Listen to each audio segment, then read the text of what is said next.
পথ চলে না, আর সে আজ পথ চলতে গিয়ে আর মাটিতে পড়ে যায়, তবু এবার লালা হোঁচট খেয়ে মাটিতে তবু তিনি চলার গতি থামালেন না। এবার লালা লালা ধরো এই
বৃন্দাবনে সাধক কৃষ্ণদাসের স্মরণটা করলেন।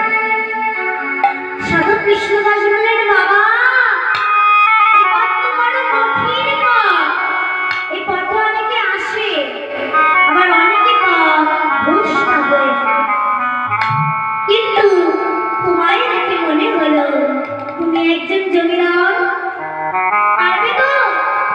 লালা বাবু বললেন, আপনার কৃপা হলে আমি অবশ্যই পারব।